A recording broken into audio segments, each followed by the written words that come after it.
우리나라는 세계 5위의 방산 수출 국가가 됩니다.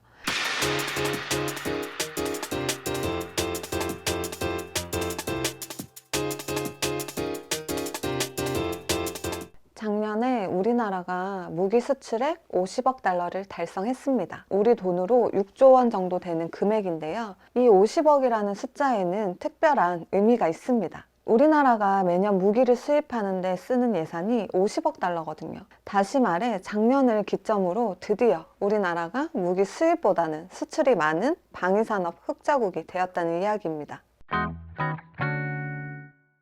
50억 달러의 무기를 팔면 세계에서 어느 정도의 위치를 차지할까요? 당연하게도 미국이 1위이고요. 그 뒤를 러시아, 프랑스, 독일, 중국, 영국, 스페인, 이스라엘 순으로 따르고 있습니다. 그 뒤를 우리나라가 차지하고 있는데요. 세계 9위입니다. 우리 다음으로는 어떤 나라가 있느냐?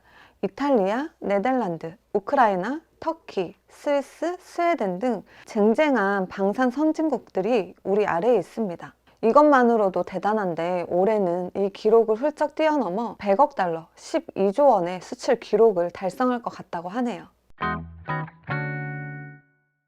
올해 1월 아랍에미리트에 천궁2를 4조 원, 2월에는 이집트의 K9 자주포를 2조 원에 계약했기 때문에 작년의 기록을 이미 훌쩍 뛰어넘었습니다. 여기에 3월 인도에서 K9 자주포 200문을 추가 도입한다는 소식이 들려오고 있고, 노르웨이에서는 K2 흑표전차가, 호주에서는 레드백 장갑차가 최종 후보에 올라 선택을 기다리고 있는 중이라는 걸 생각하면 100억 달러는 더 이상 꿈의 숫자인 것만은 아닙니다. 100억 달러를 수출하게 된다면 우리나라는 세계 5위의 방산 수출 국가가 됩니다.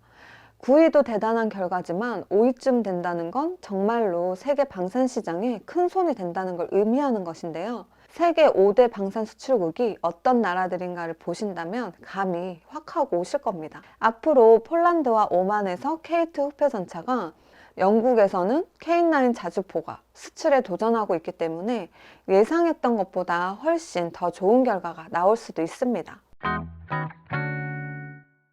우리나라 방위산업이 처음으로 수출했던 무기가 뭔지 혹시 아시나요? 1975년 풍산금속이 필리핀에 수출했던 7.62mm M1 소총 탄약이었습니다. 지금도 풍산금속은 소총, 기관총탄과 155mm 포탄 등 탄약 분야에서 꾸준히 좋은 수출 실적을 내고 있는데요.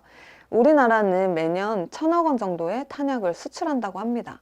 75년 M1 소총의 탄약을 수출한 이래 우리나라의 방위산업은 보급품이나 소총 등 기초적인 물자를 주로 수출해 왔어요. 아무래도 기술이 부족하다 보니 고도의 전술 장비들을 만들어 수출할 수준은 아니었던 거죠. 그런데 우리나라가 처음으로 대규모 방산 수출을 이뤄낸 것이 1993년 말레이시아의 장갑차 K200을 수출하면서부터입니다. 지금은 K 시리즈의 장갑차를 하나디펜스가 만들지만 당시에는 대우중공업이 만들었는데요. 말레이시아가 보스니아 평화유지군으로 1,500명을 파병하기로 결정하면서 42대의 장갑차를 우리나라에서 사갑니다. 당시 경쟁국가가 영국, 프랑스, 터키, 중국이었으니 나름 대단한 성과였던 거죠. 2007년에는 현대로템이 터키의 K2 흑표전차를 처음으로 수출하는데요. 이때는 완제품을 수출하는 게 아니라 설계 지원 및 기술 이전을 해주는 것이었습니다. 터키가 나중에 이 기술을 바탕으로 알타이 전차를 만들어 우리와 경쟁에 나서는 바람에 이때의 계약이 과연 현명한 선택이었냐는 논란이 나중에 나오기도 합니다. 하지만 그런 조건에라도 팔아야 했을 만큼 우리의 방산 수출 여력이 약했다는 반증이기도 합니다. 첫 번째 대규모 수출은 육상 기갑 장비가 문을 열었지만 본격적으로 대규모 수주를 이뤄낸 건 군함 쪽이었습니다. 1999년에 최초의 군함 수출이 이뤄지는데요. 방글라데시 해군의 호위함 방가 반두가 바로 그 주인공입니다. 당시 미얀마와 갈등을 겪고 있던 방글라데시 해군이 신형 호위함 획득 사업을 시작했는데요. 우리나라의 대우조선이 중국의 조선 회사인 중선중공과 경쟁에서 이기면서 1억 달러가 걸려있던 이 사업을 차지합니다. 지금은 우리나라가 탄약만으로도 1억 달러 이상을 수출하고 있지만 이때만 해도 1억 달러라는 건 감히 우리나라 방위산업이 넘보지 못했던 꿈같은 금액이었습니다. 하지만 불가능할 것 같던 1억 달러의 문이 열리고 2000년대에 들어서자 우리나라의 방산 수출이 군함을 중심으로 날개를 달기 시작합니다. 2013년에는 태국 해군에 3,650톤의 최신의 호위함을 수주하게 됩니다. 호위함은 일반적으로 3,000톤급 이하의 함정으로 주로 다른 함선들과 행동을 같이 하면서 호위하는 임무를 수행하는데요. 연안 해역 전투에 특화된 함정으로 기동력이 우수하기 때문에 적 함정과 전투기에 신속하게 대응할 수 있다는 게 특징입니다. 우리 해군에서는 울산급, 인천급, 대구급 등이 대표적인 호위함들인데요.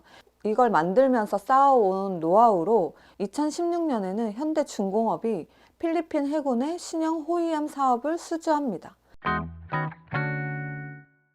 호위함뿐만이 아니죠. 2011년에는 대우조선해양이 인도네시아로부터 1,400톤급 잠수함까지 3척을 수주하게 됩니다.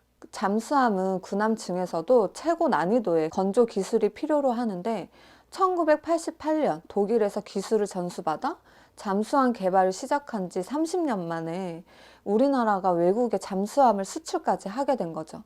이때 수주했던 금액이 약 11억 달러, 우리 돈으로 1조 3천억 원 정도로 당시 방산 수출 사상 최대 규모였습니다. 이 수출로 우리나라는 영국, 프랑스, 러시아, 독일에 이어 세계 5번째 잠수함 수출국이 되는데요. 2017년에 첫 번째 잠수함을 인도에서 작년에 3번째 잠수함이 인도네시아 측에 인도되었습니다. 오늘도 잘 보셨다면 좋아요와 구독 부탁드릴게요.